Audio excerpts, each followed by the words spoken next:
28 панфиловцев. Подвиг или пропаганда? Ноябрь 1947 года. Город Кант, Киргизская ССР. Тихий рабочий поселок у подножия гор, где все друг друга знают в лицо.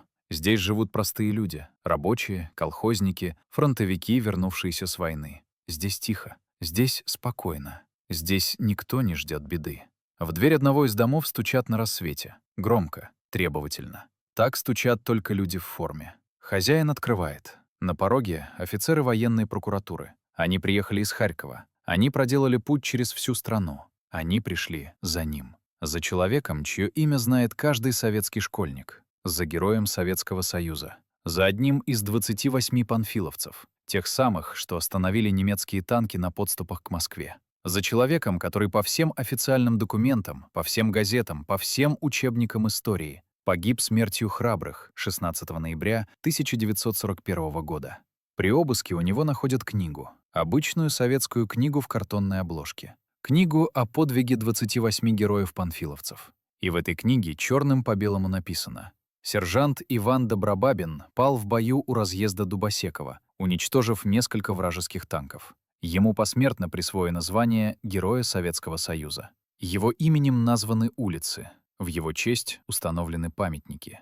Вот только сержант Добробабин стоит перед следователями живой и здоровый. Ему 34 года. У него есть семья, он работает, он ходит по улицам, он дышит. А в книге написано, что он погиб. И это еще не самое страшное. Самое страшное в его биографии. В тех страницах, которые он тщательно скрывал все эти годы. Страницах, о которых не пишут в книгах про героев. Страницах, которые перевернут все, что огромная страна знала о легендарном подвиге у разъезда Дубосекова. Именно с этого ареста начнется расследование, равного которому не знала советская военная история. Расследование, которое проведет Главная военная прокуратура СССР. Расследование, результаты которого лягут на стол секретарю ЦК партии Андрею Жданову. И результаты эти будут настолько взрывоопасными, что их немедленно засекретят на десятилетия. Но архивы рано или поздно открываются, документы рано или поздно становятся достоянием общественности. И правда, какой бы горькой она ни была, рано или поздно выходит на свет. Сегодня я расскажу вам то, что узнал из подлинных документов Главной военной прокуратуры СССР. Я процитирую показания журналистов, которые создавали эту легенду. Я расскажу о судьбах людей, чьи имена высечены на памятниках, но чьи настоящие истории оказались совсем не такими, как в учебниках. И отвечу на главный вопрос. Вопрос, который не дает покоя историкам уже много лет. Вопрос, который раскалывает общество до сих пор. Был ли подвиг 28 панфиловцев? Или все, что мы знали, это пропаганда военного времени? То, что вы сейчас услышите, может вас шокировать, может разозлить, может заставить пересмотреть все, во что вы верили. Потому что правда, как всегда, оказалась сложнее любого мифа и трагичнее. И, вот что удивительно, величественнее. Потому что за красивой легендой о 28 героях скрывалась история тысяч людей, чей подвиг оказался забыт. Подпишитесь прямо сейчас на канал «Утерянные страницы СССР», чтобы не пропустить другие расследования. Поставьте лайк, если считаете, что люди должны знать свою настоящую историю, без цензуры, без приукрашиваний, без удобной лжи. Напишите в комментариях, что вы слышали о 28 панфиловцах раньше. Верили ли вы в эту историю? Сомневались ли? Спорили ли с кем-то о ней? Мне важно это знать. И обязательно поделитесь этим видео с теми, кто интересуется историей. Потому что эта история касается всех нас. Это история о том, как рождаются мифы, и о том, какую цену мы платим за красивую ложь. А теперь к документам, к фактам, к правде.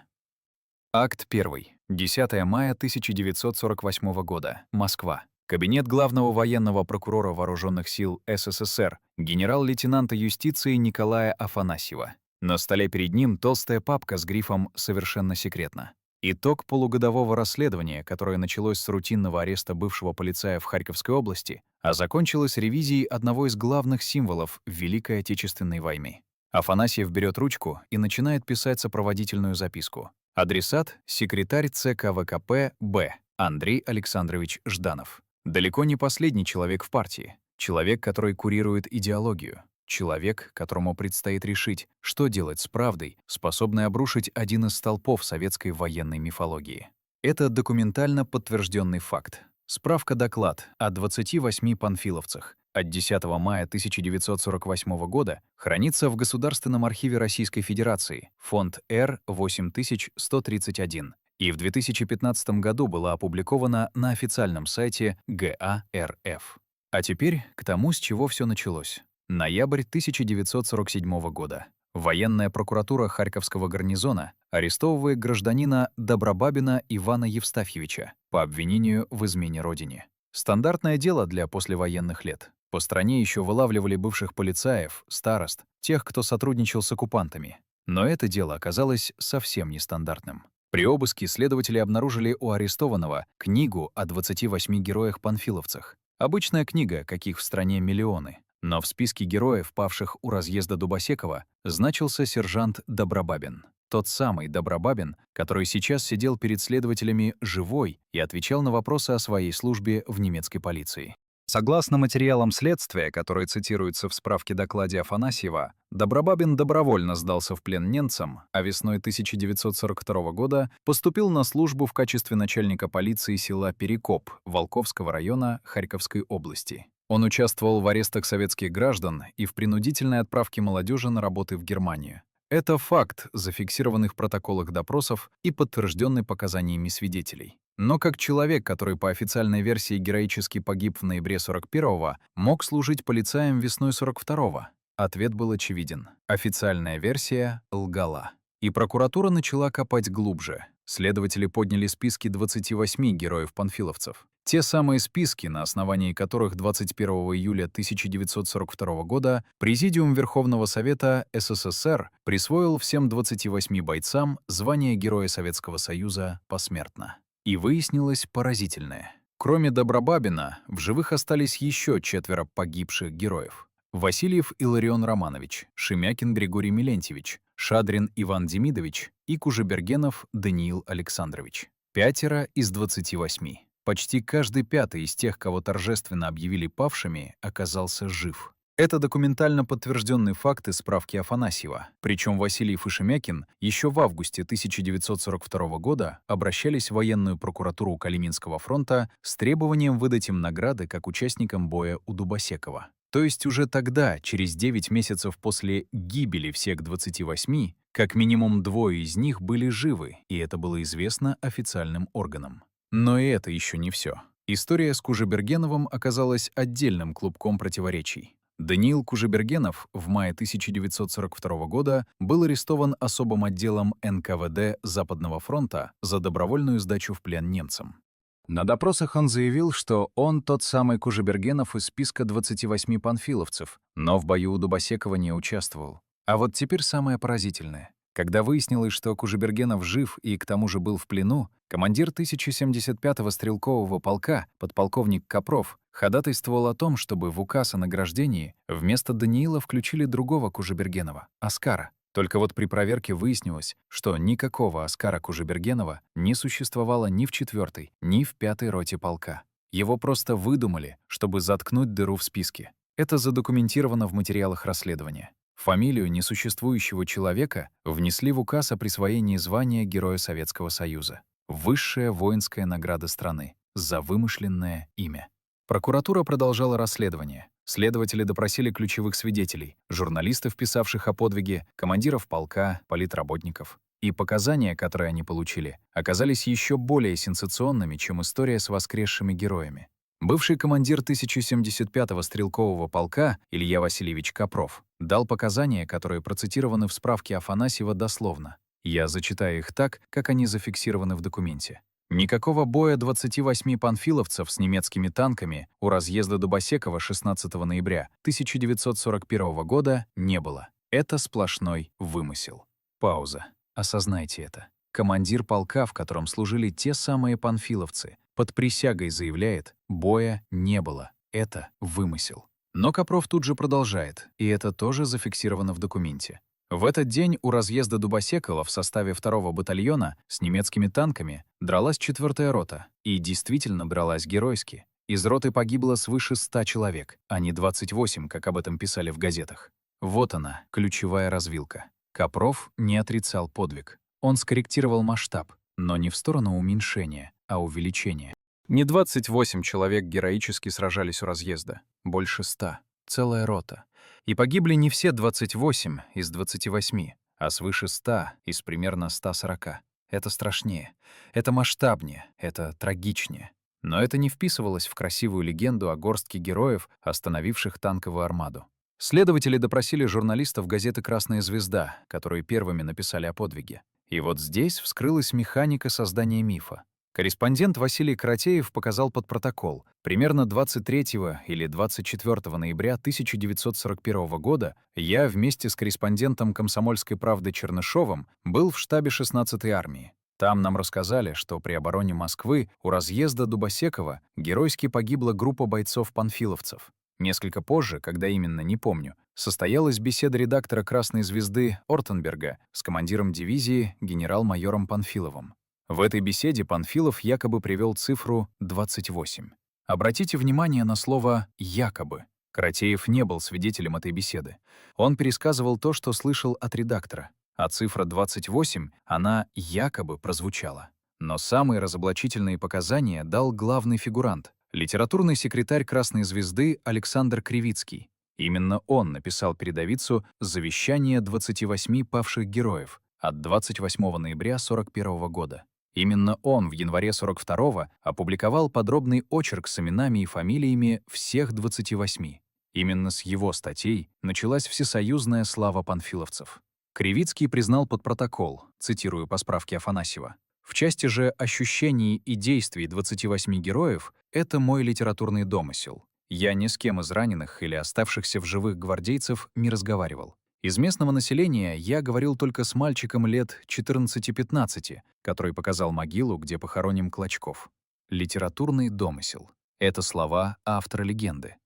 Он не был на месте боя, он не разговаривал с участниками, он не видел документов. Он придумал детали, диалоги, подробности и выдал это за репортаж с места событий. А откуда взялись имена 28 героев? Кривицкий объяснил и это. Фамилии ему по памяти диктовал капитан Гунделович, командир 4-й роты. По памяти, через несколько недель после боя, без документов. Никаких списков личного состава, никаких рапортов о потерях. Просто человек вспоминал фамилии своих бойцов и диктовал их журналисту. Неудивительно, что в список попали и живые, и те, кто вообще не участвовал в этом бою, и даже один полностью вымышленный человек. Вывод справки доклада сформулирован жестко и недвусмысленно. Цитирую дословно. Таким образом, материалами расследования установлено, что подвиг 28 гвардейцев-панфиловцев, освещенный в печати, является вымыслом корреспондента Каратеева, редактора «Красной звезды» Ортенберга и в особенности литературного секретаря газеты Кривицкого.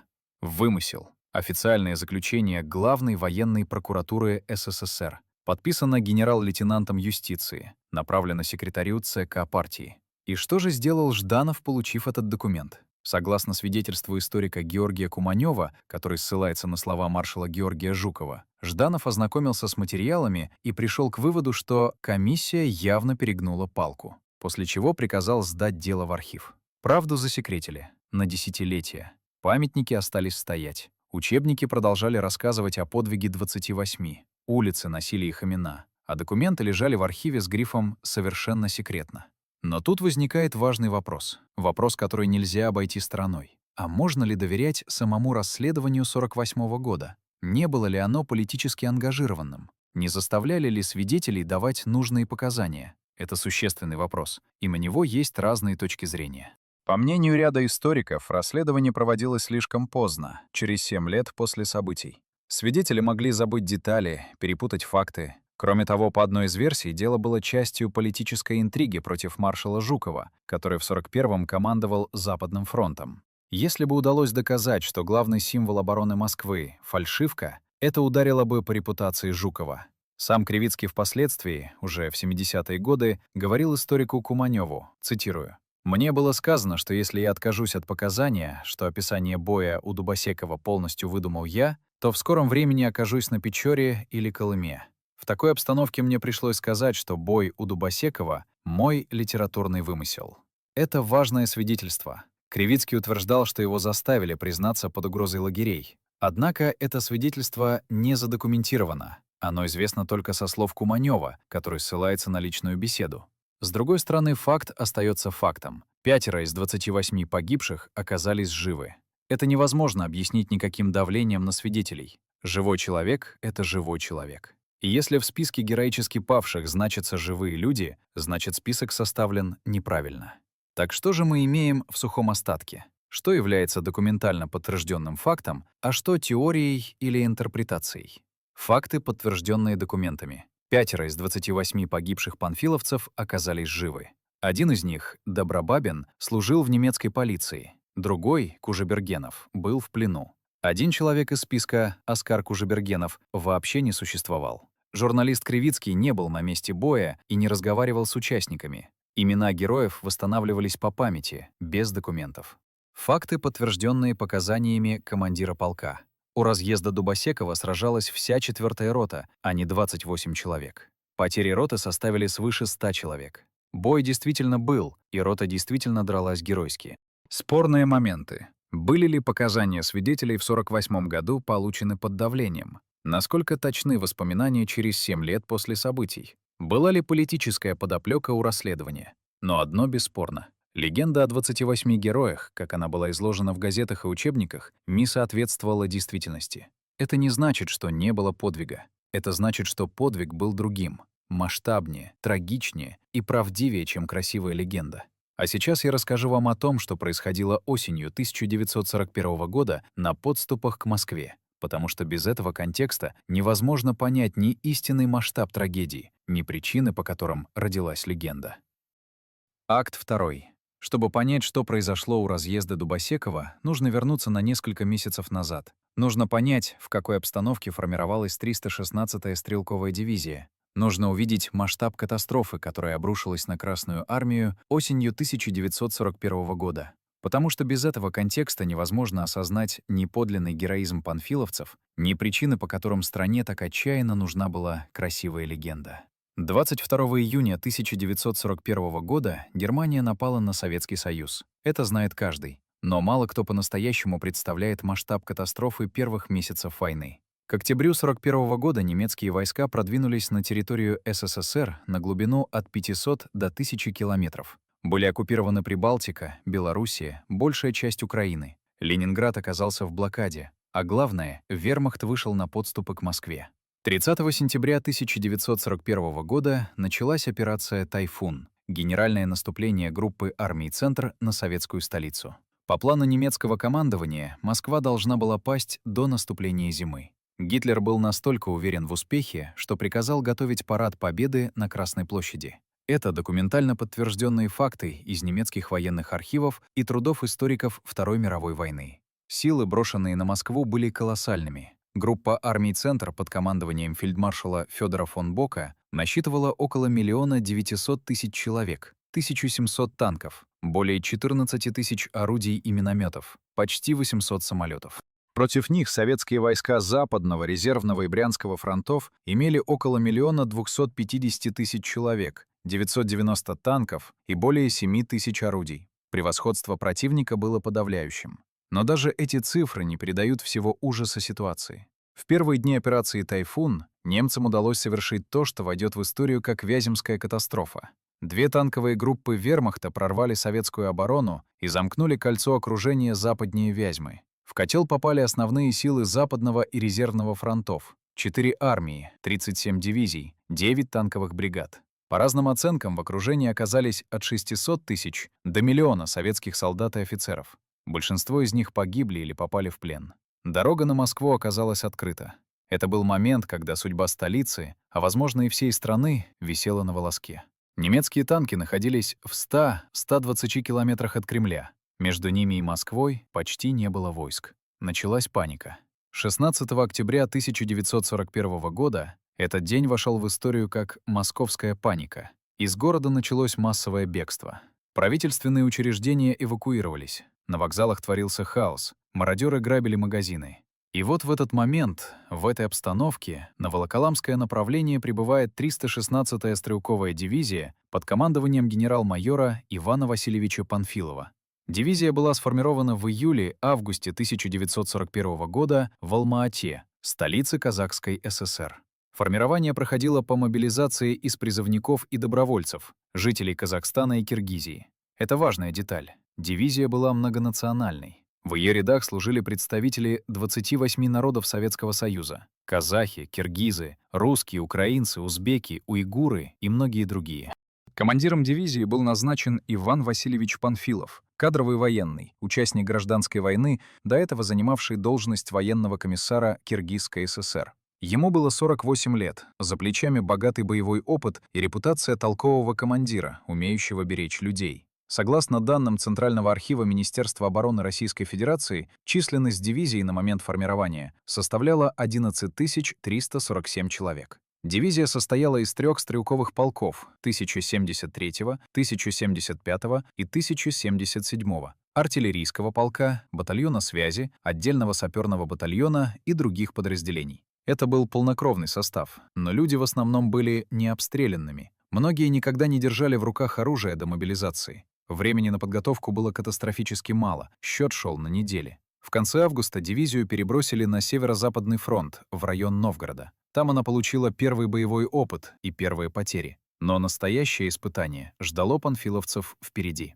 6 октября 1941 года, когда немецкое наступление на Москву уже началось и обстановка на фронте стремительно ухудшалась, 316-ю дивизию погрузили в эшелоны и перебросили под Москву. Она вошла в состав 16-й армии под командованием генерал-лейтенанта Константина Рокоссовского, будущего маршала, одного из самых талантливых советских полководцев. Дивизии поставили задачу — занять оборону на Волоколамском направлении и не допустить прорыва противника к Москве. Волоколамское направление — это северо-западный подступ к столице. Волоколамское шоссе ведет прямо в центр Москвы. Если бы немцы прорвались здесь, они вышли бы к городу кратчайшим путем, поэтому направление считалось одним из ключевых. И вот здесь начинаются цифры, которые объясняют очень многое. 316-я дивизия заняла полосу обороны протяженностью 41 километр от населенного пункта Львова до совхоза Балычева. 41 километр фронта на одну дивизию. Для сравнения, по уставу того времени стрелковая дивизия в обороне должна была занимать фронт от 8 до 12 километров. Панфиловцам достался участок в 3-4 раза больше нормы. Это означало, что оборона была разряженной. Между опорными пунктами зияли бреши. Резервов почти не было. Люди были растянуты до предела, а против них наступали 4 немецкие дивизии: 35-я пехотная, 2-я танковая, 5-я танковая и 11-я танковая. 3 танковые дивизии на одном направлении — это сотни бронированных машин. Против пехоты, у которой из противотанковых средств гранаты, бутылки с зажигательной смесью и считанные противотанковые ружья. По данным историков, превосходство немцев по танкам на Волоколамском направлении было 6-7-кратным. Это документально подтвержденный факт из оперативных сводок того периода. Бои начались 15 октября. 11-я танковая дивизия вермахта из 46-го моторизованного корпуса нанесла удар из района Гжатска в направлении Волоколамска. 316-я дивизия вступила в ожесточенные оборонительные бои. И здесь нужно сказать о том, как воевал Панфилов, потому что это объясняет, почему его дивизия стала легендарной еще до истории с 28 героями. Иван Васильевич Панфилов был из тех командиров, которые берегут людей. Он понимал, что его бойцы, в основном вчерашние колхозники и рабочие, не имеющие боевого опыта, он не мог позволить себе бросать их в лобовые атаки на пулеметы. Поэтому он делал ставку на оборону, на окопы, на засады, на маневр. Панфилов лично объезжал позиции, разговаривал с бойцами, объяснял им тактику борьбы с танками. Он учил их не бояться бронированных машин. Он говорил: танк без пехоты слеп. Танк можно остановить гранатой, бутылкой с зажигательной смесью, связкой противотанковых гранат. Главное — подпустить близко и не дрогнуть. Это были не пустые слова. По воспоминаниям ветеранов дивизии и политдонесениям того периода, Панфилов создал в своем соединении особую атмосферу. Бойцы верили своему командиру. Они видели, что он с ними, что он не прячется в тылу, что он рискует вместе с ними. Штаб дивизии располагался в непосредственной близости от передовой, в 2 километрах от линии фронта. Это было опасно, но Панфилов считал, что командир должен быть рядом с бойцами. Это решение, как мы узнаем позже, будет стоить ему жизни. В течение октября 316-я дивизия вела непрерывные бои. Согласно оперативным сводкам штаба дивизии, за месяц боев части соединения не только удерживали свои позиции, но и контратаками наносили противнику значительный урон. По данным политдонесений, к концу октября дивизия уничтожила до 9 тысяч немецких солдат и офицеров, более 80 танков и много другой техники противника. Эти цифры, конечно, могут быть завышены. В условиях боя точный подсчет потерь противника затруднен. Но даже если разделить их надвое, результат впечатляет.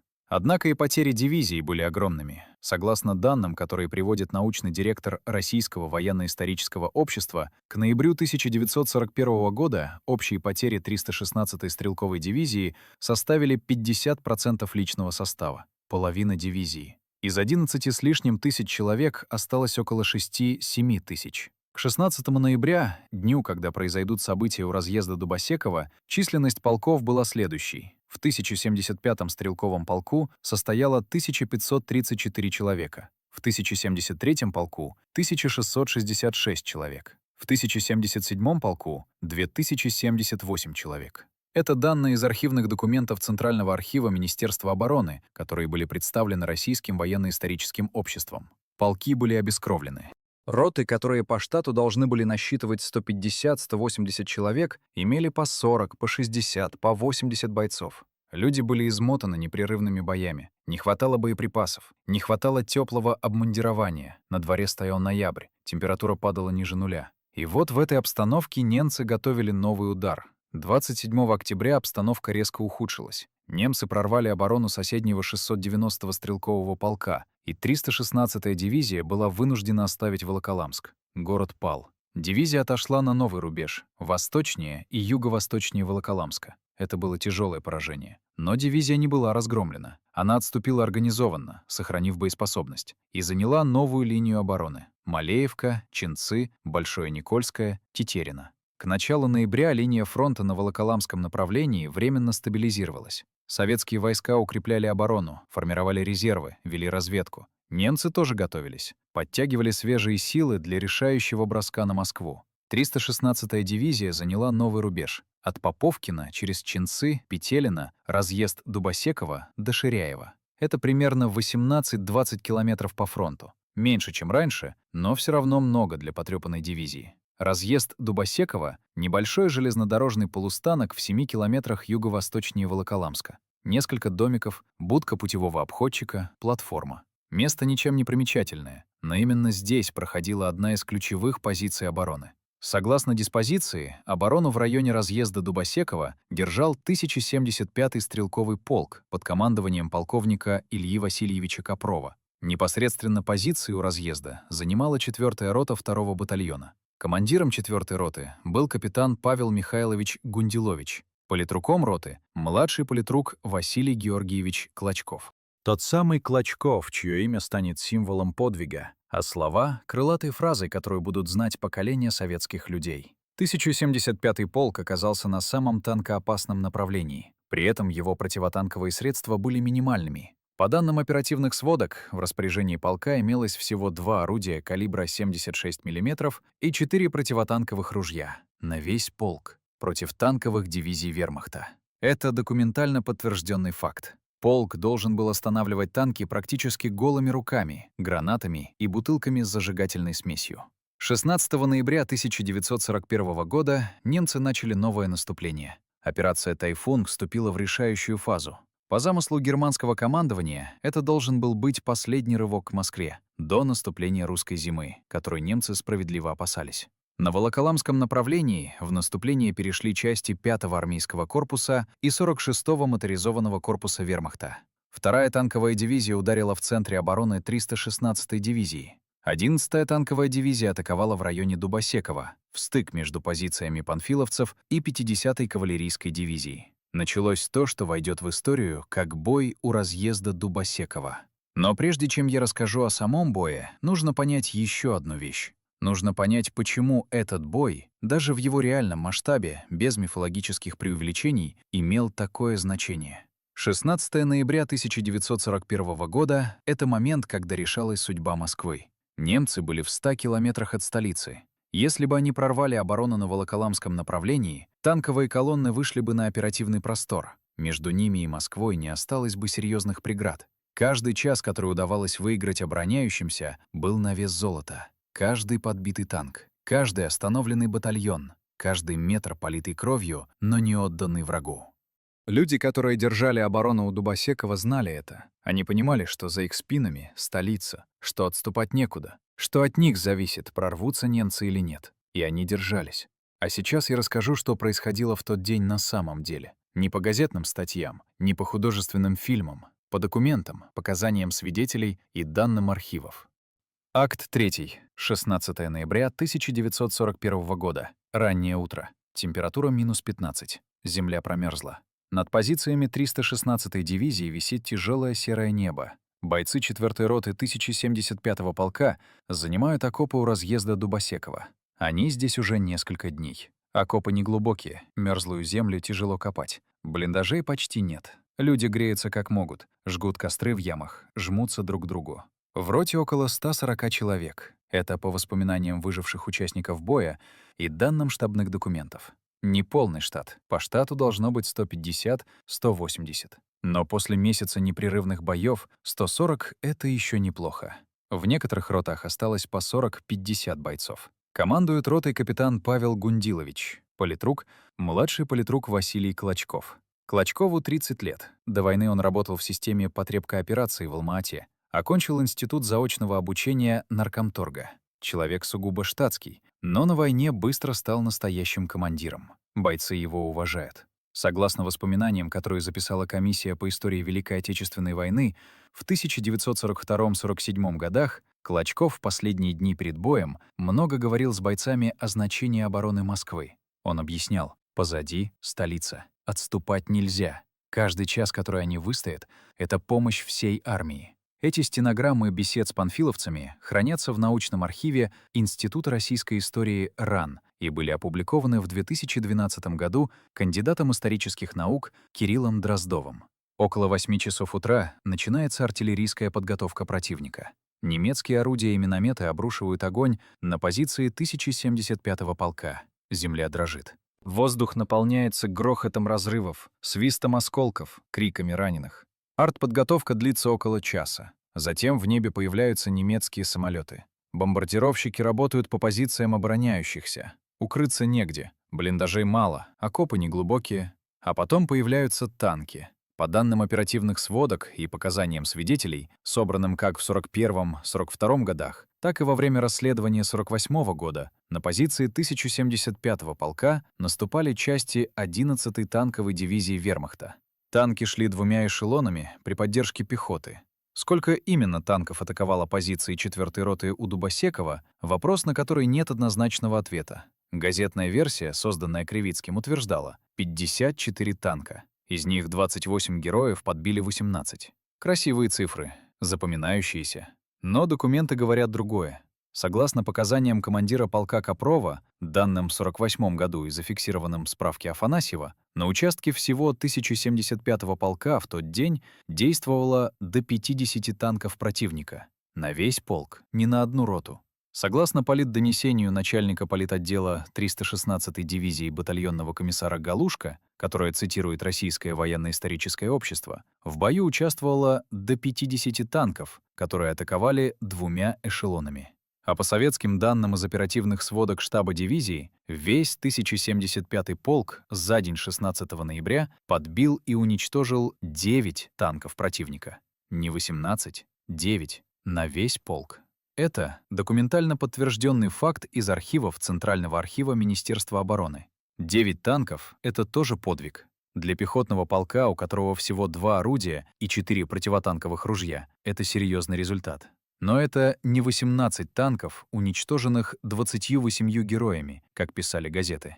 Теперь о том, как проходил сам бой. Здесь приходится опираться на несколько источников, которые местами противоречат друг другу. Согласно показаниям выживших участников боя — Васильева, Шемякина, Натарова и других, которые были записаны комиссией по истории Великой Отечественной войны, бой начался около 10 часов утра. Сначала на позиции роты вышли немецкие автоматчики, их отбили. Затем появились танки. Из стенограммы беседы с бойцом Иваном Натаровым, записанной в 1942 году.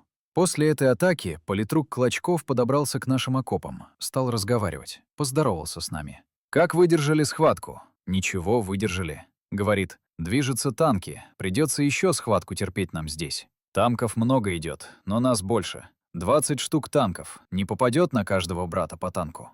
Мы все обучались в истребительном батальоне. Ужаса сами себе не придавали такого, чтобы сразу в панику удариться. Мы в окопах сидели. «Ничего», — говорит политрук, — «сумеем отбить атаку танков. Отступать некуда, позади Москва». Приняли бой с этими танками. Обратите внимание на эту цитату. Натаров — реальный участник боя, записанный в 1942 году по горячим следам. Говорит, что Клочков произнес слова про Москву. Не точно так, как в газетах. «Велика Россия, а отступать некуда, позади Москва». Но по смыслу близко. Это важное свидетельство. Оно говорит о том, что фраза, приписываемая Клочкову, могла иметь реальную основу. Политрук действительно говорил что-то подобное. Кривицкий, возможно, не выдумал фразу целиком. Он ее литературно обработал, сделал более звучной и запоминающейся. Но это теория, а не доказанный факт. Натаров мог вспоминать неточно. Или мог уже находиться под влиянием газетных публикаций, когда давал показания. Точно установить авторство фразы невозможно. Бой продолжался несколько часов. По разным свидетельствам, от 4 до 5 часов. Танки атаковали волнами, бойцы отбивались гранатами, бутылками с зажигательной смесью, огнем из противотанковых ружей. Из показаний бывшего военкома 1075-го полка старшего батальонного комиссара Мухамедьярова и начальника штаба полка старшего лейтенанта Виткова, которые цитируются в различных источниках. Политрук 4-й стрелковой роты товарищ Клочков, узнав создавшееся опасное положение в районе 2-го взвода роты, направляется туда. В этом направлении против 2-го взвода 2 эшелонами шли до 50 танков противника. Неравный бой длился 4-5 часов. Герои, подпустив танки на близкое расстояние, ручными гранатами и бутылками с горючим подбили и уничтожили 18 танков противника. Это политдонесение, составленное вскоре после боя. Оно уже содержит цифру 18 танков. Откуда она взялась — вопрос открытый. Возможно, это была оценка на глаз. Возможно, преувеличение для рапорта. Такое случалось часто. Возможно, сюда включили танки, подбитые всем полком. Но даже если принять цифру 9 танков из сводки дивизии, это серьезный результат. Люди с гранатами и бутылками против бронированных машин. Потери роты были катастрофическими. По показаниям командира полка Копрова, из 4-й роты погибло свыше 100 человек, из примерно 140. То есть выжило не больше 30-40.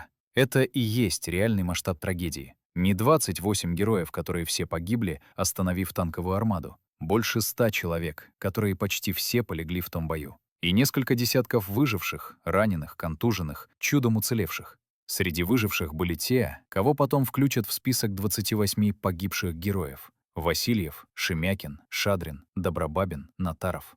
Они остались живы. Кто-то был ранен и вынесен с поля боя, кто-то попал в плен, кто-то отполз в тыл, когда позиция была смята. Политрук Клочков погиб.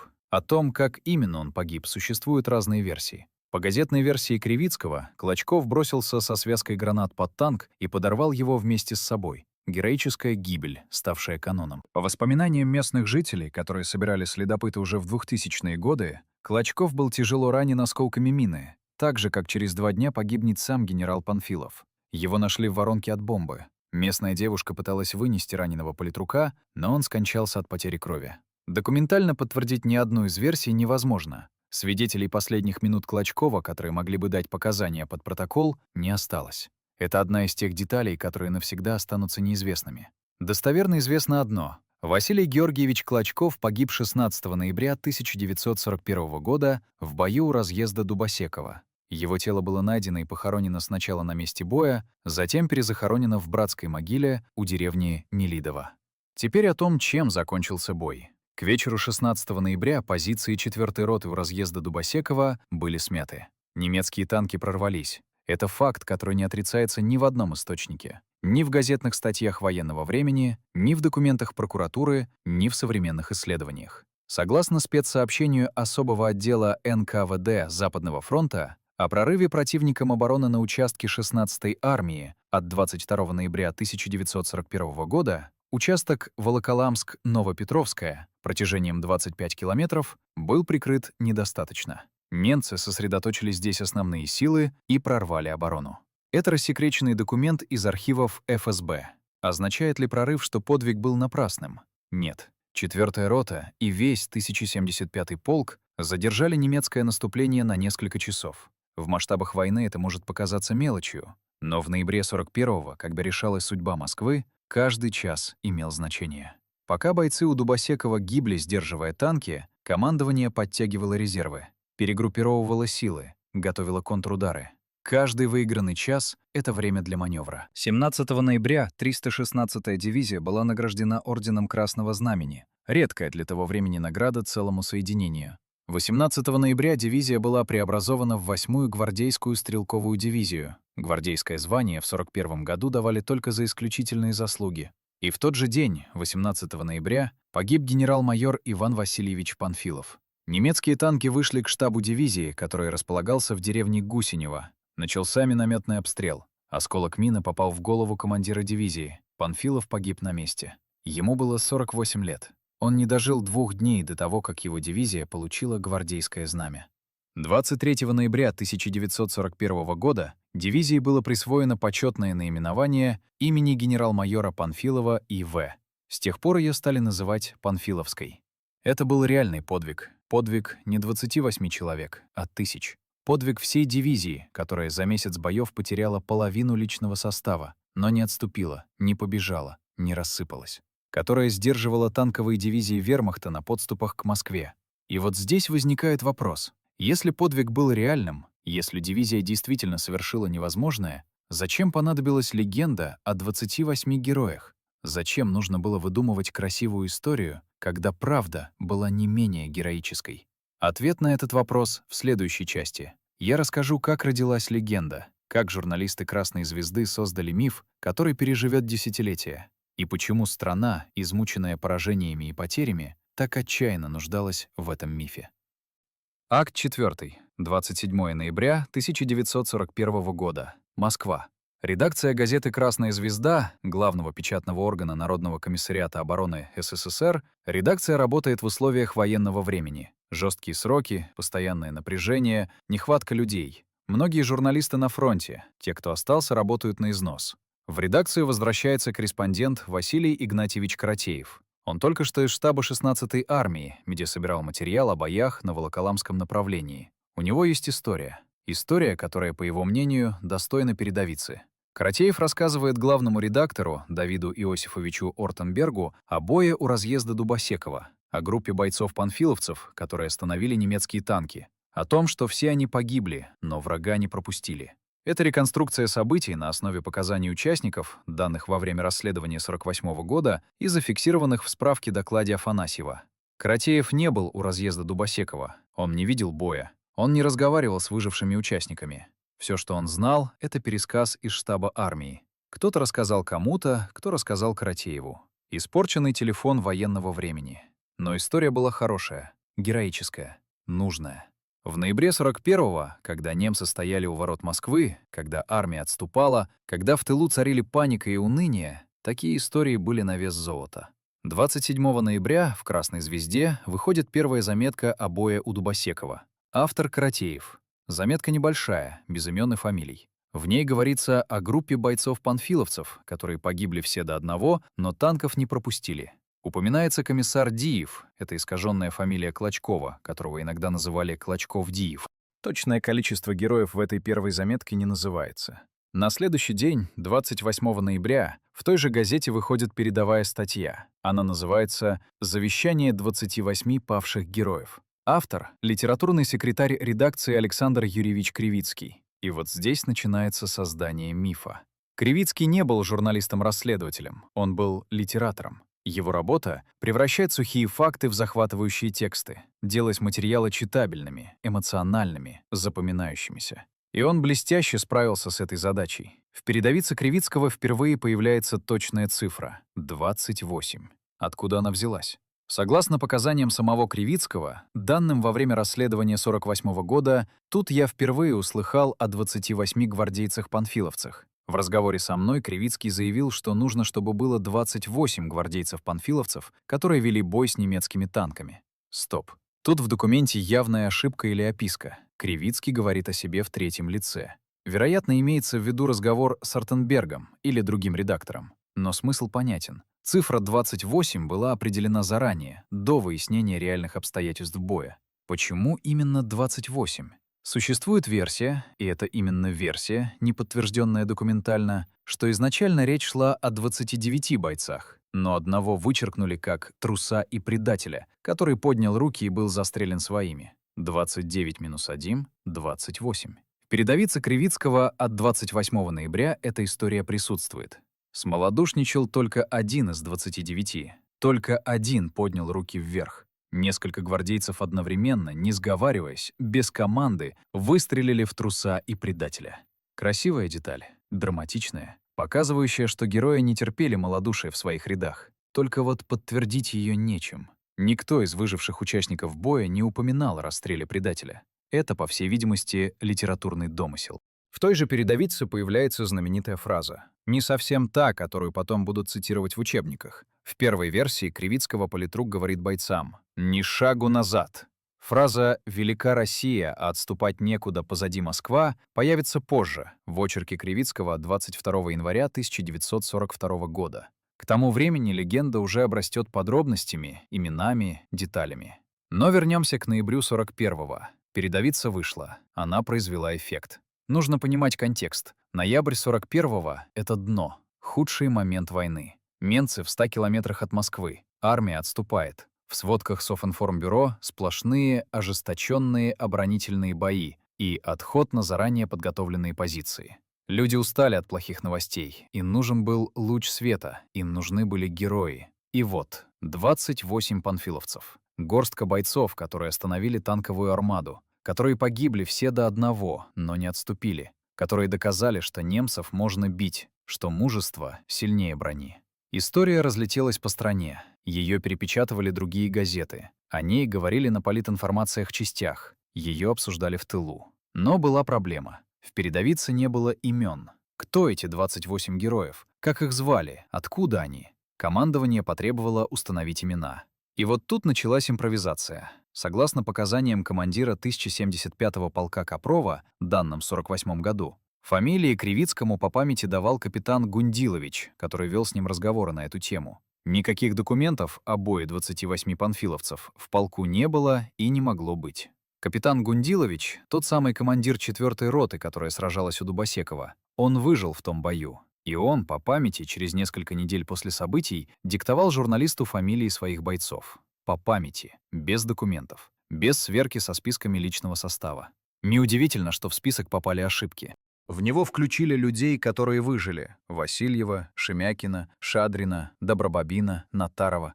В него включили человека, который вообще не участвовал в этом бою — Кужебергенова Даниила, который в тот момент находился в другом месте. А когда выяснилось, что Кужебергенов жив и к тому же был в плену, его заменили на несуществующего Оскара Кужебергенова.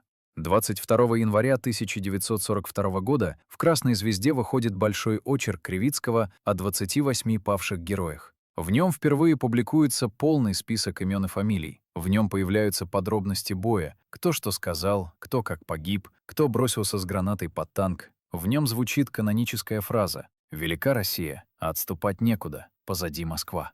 Этот очерк станет основой для всех последующих публикаций о панфиловцах. Его будут цитировать, пересказывать, дополнять. На его основе напишут книги, поставят фильмы, создадут памятники. Но откуда Кривицкий взял все эти подробности? Он же не был на месте боя, он не разговаривал с участниками. Ответ он дал сам, в показаниях 48 года.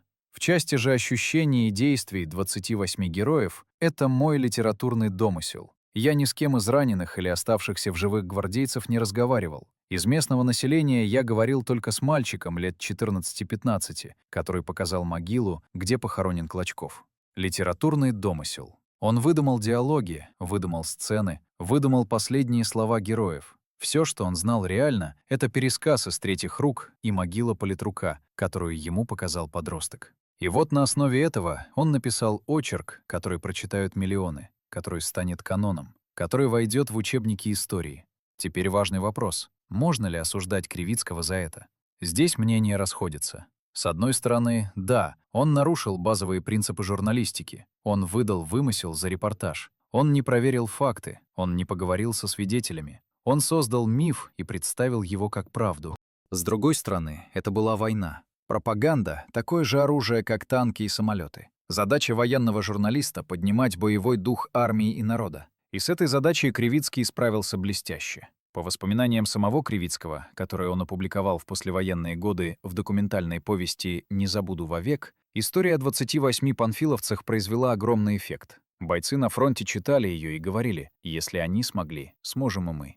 Командиры использовали ее на политинформациях. Она вдохновляла людей. На завтра, после опубликования передовой статьи «Завещание 28» в «Красной звезде», шла обычная редакционная летучка, вспоминал Кривицкий. И далее он описывает, как редакция получала письма от читателей, которых история тронула до глубины души. Можно ли измерить, сколько жизней спасла эта история? Сколько бойцов она вдохновила не отступать? Сколько атак было отбито людьми, которые вспоминали слова политрука Клочкова, пусть и выдуманные журналистом? Это риторические вопросы, ответить на них невозможно. Но факт остается фактом. Пропагандистский эффект истории был колоссальным.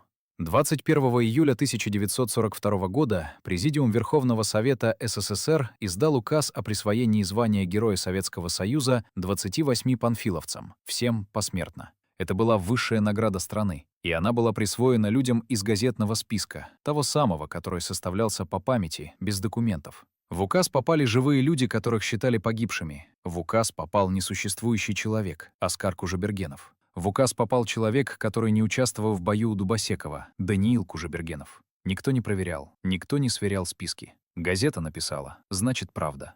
Журналист Кривицкий стал вершителем судеб. Он решал, кого считать героем, а кого нет. После публикации очерка и выхода указа легенда зажила собственной жизнью. О 28 панфиловцах писали стихи поэты Николай Тихонов и Михаил Светлов. Композитор Дмитрий Кабалевский написал кантату. Художники создавали картины, режиссеры снимали фильмы. В 1967 году в деревне Нелидово, в 1,5 километрах от разъезда Дубосекова, открылся музей героев-панфиловцев. В 1975 году на месте боя был воздвигнут мемориальный ансамбль подвигу 28. 6 огромных гранитных фигур, олицетворяющих воинов 6 национальностей, сражавшихся в рядах панфиловцев. Легенда стала частью национальной идентичности, частью школьной программы, частью коллективной памяти о войне. И все это время, с 42 по 47 год, никто не знал, что в списке героев есть живые люди. Никто не знал, что один из погибших героев служит в немецкой полиции. Никто не знал, что подробности боя — литературный домысел журналиста. А потом арестовали Добробабина, и правда начала выходить на поверхность. Но даже после расследования 48 года, даже после справки Афанасьева с выводом о вымысле, легенда продолжала жить. Жданов приказал сдать дело в архив. Памятники остались стоять. Учебники не переписали. Почему? Потому что к тому времени легенда стала слишком важной, слишком значимой, слишком символичной. Отказаться от нее означало бы признать, что власть врала народу, что герои не совсем герои, что подвиг не совсем подвиг. Этого власть позволить себе не могла. Существует свидетельство, правда, не подтвержденное документально, что Жданов, ознакомившись с материалами расследования, сказал: «Материалы сшиты белыми нитками. Комиссия явно перегнула палку». Это слова, которые приводит историк Георгий Куманёв со ссылкой на маршала Жукова. Может быть, Жданов действительно считал, что расследование было предвзятым? Может быть, он понимал, что правда сложнее, чем вывод прокуратуры? А может быть, и это тоже версия, он просто не хотел разрушать миф, который приносил пользу. В конце концов, какая разница, 28 или 128? Какая разница, 9 подбитых танков или 18? Люди сражались, люди гибли, люди не пропустили врага к Москве. Разве это не главное? Так рассуждали тогда, так рассуждают многие и сейчас. Но есть и другая точка зрения. Если мы соглашаемся на благородную ложь в одном случае, где гарантия, что нам не лгут в других? Если список героев составлялся по памяти и содержит грубые ошибки, сколько еще таких списков? Если журналист выдумывал диалоги и сцены, чему вообще можно верить? Эти вопросы не имеют простых ответов, и спор о них продолжается до сих пор. А сейчас я расскажу о человеке, который стоит в центре легенды, о политруке Василии Клочкове, о том, кем он был на самом деле, и о том, как реальный человек превратился в символ, величественный, но во многом вымышленный. Акт 5. Василий Георгиевич Клочков. Человек, чье имя стало символом. Человек, чьи слова, пусть и придуманные журналистом, знали наизусть миллионы советских людей. Человек, о котором написаны книги, сложены стихи, сняты фильмы. Но кем он был на самом деле? Не бронзовый памятник, не плакатный герой. Живой человек из плоти и крови? Василий Клочков родился 8 марта 1911 года в селе Сенотское Саратовской губернии. Семья была крестьянской, небогатой. Отец, Георгий Клочков, работал на земле, как и все в округе. В 1921 году, когда Василию исполнилось 10 лет, в Поволжье разразился страшный голод. Тот самый голод, унесший миллионы жизней. Семья Клочковых, спасаясь от голодной гибели, снялась с места и переехала на Алтай. Там было легче, хлеб еще был. На Алтае Василий окончил школу крестьянской молодежи, потом работал, где придется, как все в те годы. В 1930-е перебрался в Казахстан, в Алма-Ату. Устроился в систему потребительской кооперации. Работал бухгалтером, затем заместителем управляющего трестом столовых и ресторанов. Параллельно учился. Заочно окончил Всесоюзный институт заочного обучения Наркомторга СССР. В 1940 году получил диплом. Для крестьянского сына из голодающего Поволжья — серьезное достижение. В 1939 году Клочков вступил в партию. В том же году женился. Жену звали Нина Георгиевна. В 1940 году у них родилась дочь Эльвира. Это все документально подтвержденные факты из биографии Клочкова, которые содержатся в архивных документах и публикациях исследователей его жизни. Обычная советская биография, обычный советский человек. Не военный, не профессиональный герой. Бухгалтер, экономист, работник общепита. Человек, который в мирное время считал бы накладные и составлял отчеты. Но началась война, и все изменилось. 22 июня 1941 года Германия напала на Советский Союз. В тот же день военный комиссар Киргизской ССР генерал-майор Иван Васильевич Панфилов получил приказ о формировании новой стрелковой дивизии. Началась мобилизация. Василия Клочкова призвали в июле, ему было 30 лет. Он оставил жену с годовалой дочерью и ушел на фронт. Перед отъездом написал письмо. Оно сохранилось и неоднократно публиковалось. «Дорогие мои Ниночка и Элечка, сегодня я получил назначение в действующую армию. Еду защищать нашу любимую отчизну. В случае чего, жалей и воспитывай нашу дочку. Говори ей, что отец любил ее и воевал за ее счастье».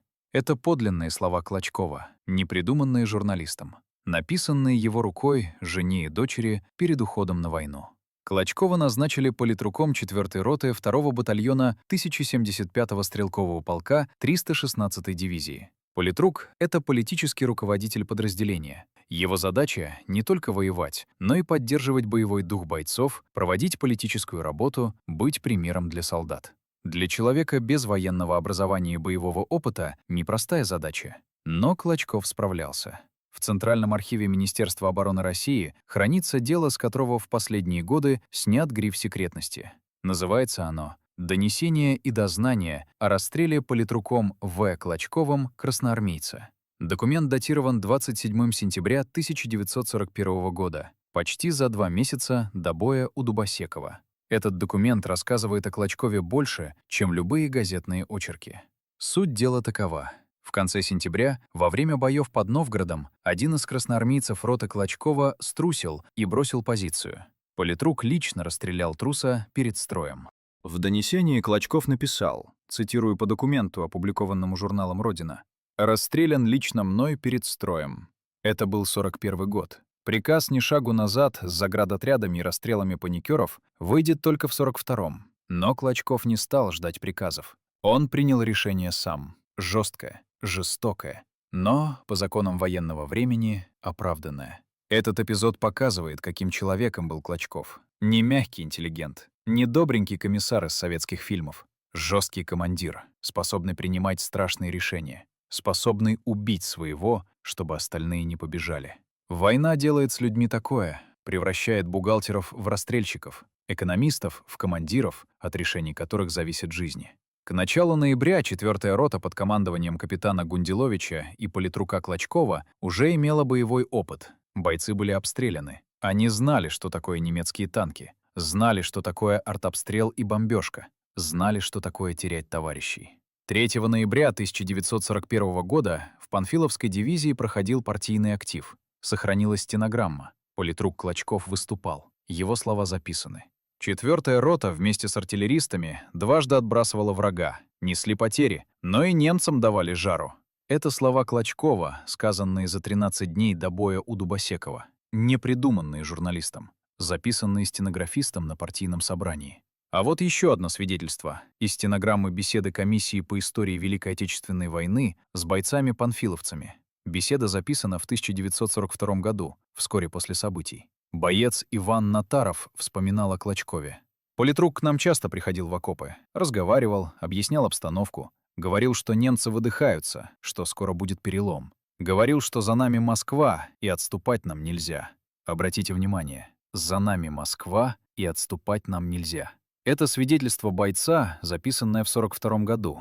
Клочков действительно говорил что-то подобное своим людям. Не один раз, много раз. Это была его постоянная тема. Москва, ответственность, невозможность отступления. Журналист Кривицкий, создавая свою знаменитую фразу «Велика Россия, а отступать некуда, позади Москва», возможно, не выдумывал с нуля. Он, вероятно, слышал пересказы того, что говорил Клочков, и облёк это в литературную форму, яркую, запоминающуюся, годную для плаката и лозунга. Авторство фразы в ее канонической форме принадлежит Кривицкому. Это факт, который сам журналист признал в показаниях 1948 года. Но идея, смысл, посыл — они принадлежали Клочкову. Он действительно так думал и так говорил своим бойцам. Это важное различие. Одно дело полностью выдумать героя и его слова. Другое дело — литературно обработать реальные мысли реального человека. Кривицкий сделал второе, а не первое. Теперь о том, как Клочков провел свой последний бой. 16 ноября, когда немецкие танки пошли на позиции 4-й роты, Клочков находился не во втором взводе, который принял основной удар. Он был в расположении роты, координировал оборону. Но когда ситуация у второго взвода стала критической, он пошел туда. Из показаний военкома полка Мухамедьярова. Политрук 4-й стрелковой роты товарищ Клочков, узнав создавшееся опасное положение в районе второго взвода роты, направляется туда. Он не отсиживался в укрытии. Он пошел туда, где было опаснее всего, туда, где гибли его люди. Что происходило дальше, известно только в общих чертах. Бой, танки, гранаты, бутылки с зажигательной смесью, несколько часов ада, десятки погибших. В какой-то момент Клочков был ранен или убит. Точные обстоятельства его гибели неизвестны. По версии Кривицкого, ставшей канонической, Клочков со связкой гранат бросился под немецкий танк и подорвал его ценой собственной жизни. Героическая гибель, достойная памятника. Но есть другие свидетельства. Тамара Борисенкова, жительница разъезда Дубосекова, в 2000-е годы рассказывала следопытам. «Я не видела сам бой, но знаю, что хоронили его мой старший брат Николай и какая-то девушка. Она жила возле вокзала и долго за могилкой политрука ухаживала, пока не уехала. Могилка, конечно, травой потом заросла, но когда я с братом еду на автобусе, он всегда мне говорит: «Тамара, вон там Клочков лежит». Сестра той девушки, Ольга Викторовна Макарова, оставила более подробные воспоминания. Панфиловцы у нас стояли месяц, который оказался вечностью. С продуктами у них было плохо. У нас было все. Мать наша была запасливой. 16 ноября начался бой. Мы прятались в погребе, а когда стихло, вышли. Политрука нашли в воронке от бомбы. Он был еще жив, но весь изранен. Сестра пыталась его вынести, но он скончался от ран. По этой версии, Клочков погиб не от того, что бросился под танк, а от осколочных ранений. Возможно, от минометного обстрела или бомбежки.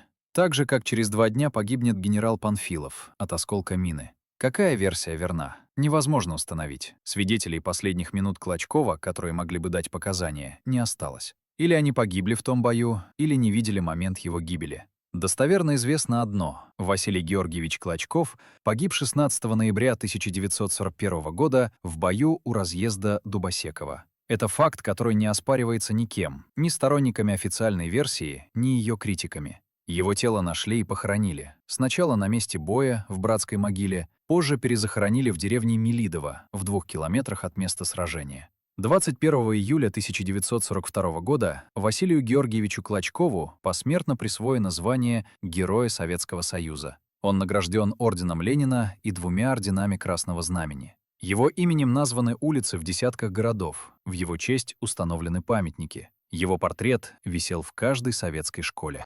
Его слова, пусть и обработанные журналистом, стали девизом поколений. И вот здесь возникает вопрос, который я задавал раньше. А важно ли, кто именно автор фразы? Важно ли, как именно погиб Клочков, бросившись под танк или от осколков мины? Для историка — да, важно.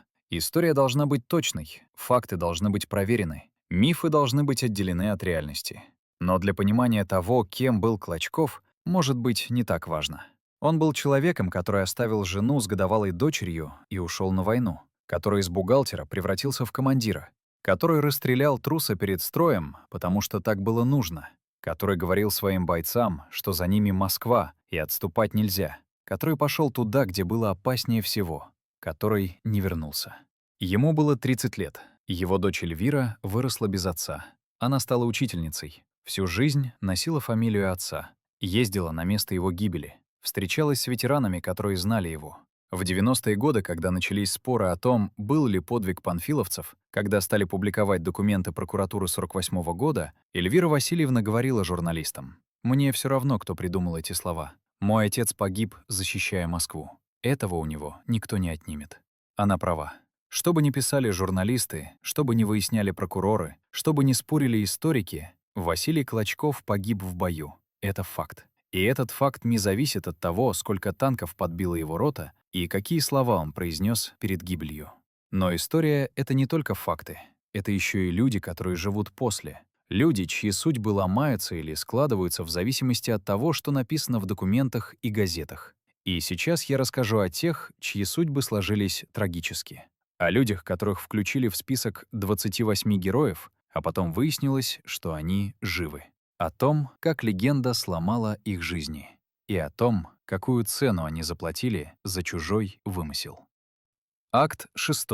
Иван Евстафьевич Добробабин. Человек, с ареста которого началось расследование 48-го года. Человек, чья судьба вместила в себя все: героизм и предательство, подвиг и позор, награду и наказание. Его история — это история всей войны в миниатюре, со всеми ее противоречиями, трагедиями и несправедливостями. Он родился в 1913 году в селе Перекоп Харьковской губернии. При рождении получил фамилию Добробаба. Потом уже на работе кадровики изменили ее на более благозвучную. Обычно крестьянский парень из украинского села. В 21 год уехал в Киргизию. Там шли большие стройки, нужны были рабочие руки. Работал на строительстве Чуйского канала. Потом устроился фотографом в местную газету. Освоил профессию, которая потом, через много лет, станет его единственным заработком. В 1937 году Добробабина призвали в армию. По его собственным словам, участвовал в боях на Халхинголе, получил контузию. Подтвердить или опровергнуть это документально сложно. Многие архивы того периода не сохранились. Великая Отечественная застала его в Киргизии. В июле 41-го мобилизован. Попал в 316-ю стрелковую дивизию генерала Панфилова, в тот самый 1075-й полк, в ту самую 4-ю роту. Вместе с политруком Клочковым, вместе с капитаном Гундиловичем, вместе с десятками других бойцов, чьи имена потом войдут или не войдут в легенду. 16 ноября 1941 года сержант Добробабин находился на позициях у разъезда Дубосекова. Он участвовал в бою. Это факт, который не отрицается ни в одном источнике, ни в газетных статьях, ни в материалах прокуратуры, ни в современных исследованиях. Что произошло с ним в том бою — вопрос более сложный. По газетной версии Кривицкого, сержант Добробабин героически погиб, уничтожив несколько вражеских танков. Его имя стояло первым в списке 28 павших героев. Ему посмертно присвоено звание Героя Советского Союза. По показаниям самого Добробабина, данным во время следствия 47-48 годов, он был ранен в бою и попал в плен к немцам. Не погиб, выжил. Дальше начинается та часть его биографии, которая сломала ему жизнь. Из плена Добробабин бежал. Добрался до родного села Перекоп, которое к тому времени было оккупировано немцами. Жил у родственников, без документов, на нелегальном положении. Потом его арестовали оккупанты, как красного командира. Отправили в лагерь для военнопленных. Родственникам удалось его выкупить, буквально, за деньги и продукты. Убедили коменданта лагеря, что Добробабин не командир, а простой сержант, местный житель, окруженец. Комендант, по некоторым данным, венгр по национальности, согласился отпустить пленного. И вот тут Добробабин оказался перед выбором. Документов у него не было. Уйти из села он не мог. Поймают, расстреляют как дезертира или партизана. Оставаться без дела тоже опасно. Немцы отправляли безработных на принудительные работы в Германию. Староста села предложил выход — пойти на службу в полицию. Тогда будут документы, будет работа, будет относительная безопасность. И не придется ехать в Германию. Добробабин согласился. В июне 1942 года он поступил на службу в украинскую вспомогательную полицию села Перекоп. Занимал должности — начальник караульной смены, потом полицейский на станции Ковяги. Это факт, зафиксированный в материалах уголовного дела. Добробабин признал его на допросах. Что он делал на этой службе? Здесь показания расходятся. По версии обвинения, основанной на показаниях свидетелей, Добробабин участвовал в арестах советских граждан, в охране складов и железной дороги, в отправке молодежи на принудительные работы в Германию. Участвовал в аресте беглого военнопленного красноармейца Семенова. По версии самого Добробабина, он делал все это без особого рвения и тайно помогал односельчанам. Предупреждал о предстоящих облавах, помогал избежать отправки в Германию. За время его службы в селе не было ни одного расстрела. Где правда? Вероятно, как обычно, посередине. Добробабин был полицаем, это бесспорно. Он выполнял приказы оккупантов, это тоже бесспорно. Но был ли он активным карателем или пассивным приспособленцем, который старался минимизировать вред, установить сложно. В марте 1943 года Красная армия освободила Харьковскую область. Добробабин не стал бежать с немцами, остался в селе. Был арестован советской контрразведкой как полицай. Доставлен в армейскую контрразведку. Но через день в село ворвались немецкие танки, фронт откатился назад. В хаосе отступления Добробабина освободили из-под стражи. Он снова оказался на оккупированной территории. В августе 43-го немцы отступали уже окончательно. Полицаям приказали эвакуироваться на запад вместе с оккупационными властями. Добробабин приказ не выполнил. Бежал к родственникам в село Тарасовка Одесской области. Скрывался там до освобождения. В марте 1944-го Одессу освободила Красная армия. Добробабина снова мобилизовали на фронт. О его службе в полиции он, разумеется, никому не рассказал. И вот здесь начинается удивительная часть его биографии. Добробабин воевал хорошо. Участвовал в Ясско-Кишинёвской операции, в Будапештской операции, в Венской операции. Получил награды, в том числе Орден Славы Третьей степени. Войну закончил в Австрии, в городе Инсбруке, в мае 45-го. В том же 1944 году Добробабин узнал, что ему присвоено звание Героя Советского Союза, посмертно, как одному из 28 панфиловцев. Он написал запрос с просьбой выдать ему награды, раз уж он оказался жив. Запрос где-то затерялся. Награды он не получил. Может быть, это его и спасло на время. После демобилизации в ноябре 45-го Добробабин вернулся в Киргизию, в рабочий поселок Кант. Устроился на работу, женился, жил обычной жизнью фронтовика-победителя. А через 2 года за ним пришли. Мы уже знаем эту историю. С нее начинался первый акт — арест. Книга о панфиловцах, найденная при обыске. Допросы, расследования. Добробабин признал службу в полиции. Признал, что в списке героев-панфиловцев значится под номером 1. Признал, что в бою у Дубосекова был ранен и попал в плен. Военный трибунал приговорил его к 15 годам лагерей. Хотели дать 25. За измену родине полагался максимальный срок. Но учли, что он все-таки один из тех самых панфиловцев. Скостили до 15. Звание Героя Советского Союза его лишили. Добробабин отсидел 7 лет. Вышел досрочно, в 1955-м, после амнистии. Ему было 42 года. Он вернулся к профессии фотографа, той самой, которой научился еще до войны. Переехал в город Цимлянск Ростовской области, устроился в местное управление бытового обслуживания. Снимал свадьбы, юбилеи, детей на документы. 27 лет он проработал фотографом. Ни одного взыскания. Ударник коммунистического труда. Медаль «Ветеран труда». Его уважали соседи и коллеги. Только вот фотографировать членов партии на официальные документы ему не разрешали. Он был поражен в правах, судимый, бывший полицай, лишённый звания героя. В конце 60-х Добробабин начал борьбу за реабилитацию, писал жалобы, доказывал, что служил в полиции вынужденно, что никого не расстреливал, что искупил вину участием в освобождении Европы. Его просьбы отклоняли раз за разом. В 1988 году на волне перестройки дело пересмотрели. Снова отказ. Суд постановил: вина доказана, оснований для реабилитации нет. В 1993 году, уже после распада СССР, Пленум Верховного суда Украины отменил приговор 1948 года. Формально Добробабин был реабилитирован, но звание Героя Советского Союза ему так и не вернули. Страны, которая присвоила это звание, уже не существовало. Журналист, встречавшийся с Добробабиным в 90-е годы, записал его слова. «Не вернут», — сказали мне, — «ничего. Говорят, что я полицай, а не панфиловец. А панфиловцев и вовсе не было. Это мне следователь еще в 47-м доказывал. И сейчас в прокуратуре сказали. Не было никаких панфиловцев. Это все выдумки журналистов. И награды я незаконно получил. Выходит, не было боя нашей 4-й роты, не было гибели моих друзей, и меня не было. В декабре 1996 года Иван Евстафьевич Добробабин скончался в Цимлянске. Ему было 83 года. Его похоронили без воинских почестей, без залпов, без караула. Просто старый фотограф, ветеран войны, бывший заключенный. Много лет спустя жители Цимлянска установили его бюст на Аллее Героев, на свои деньги, по собственной инициативе. Для них он был героем, вне зависимости от того, что написано в документах. А теперь о Данииле Кужебергенове. Еще одна сломанная судьба, еще одна жертва легенды. Кужебергенов Даниил Александрович — казах, уроженец Алма-Атинской области. Служил в той же 4-й роте, что и Добробабин.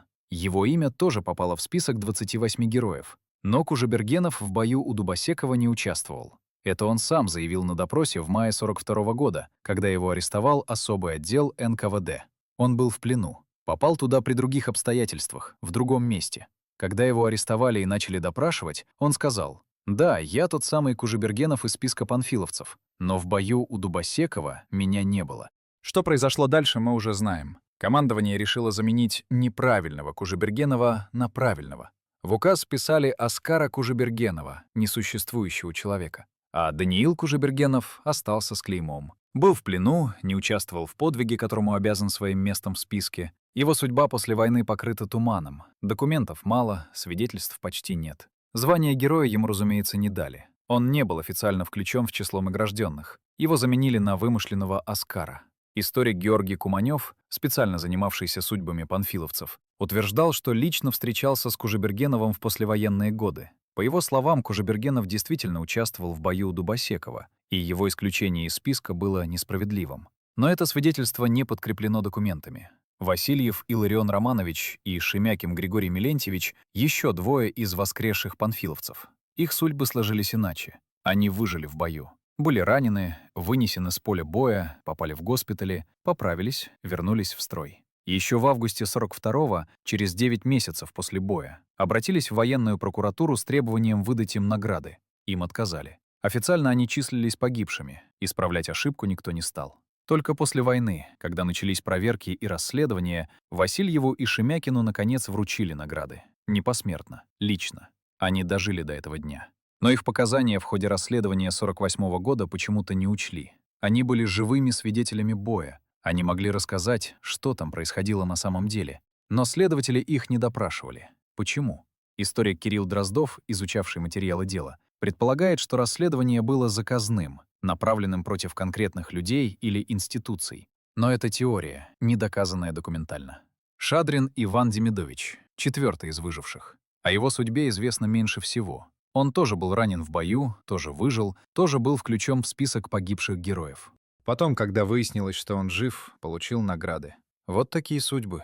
5 живых из 28 погибших. 1 полицай, отсидевший 7 лет лагерей. 1 исключенный из списка и замененный на вымышленного человека.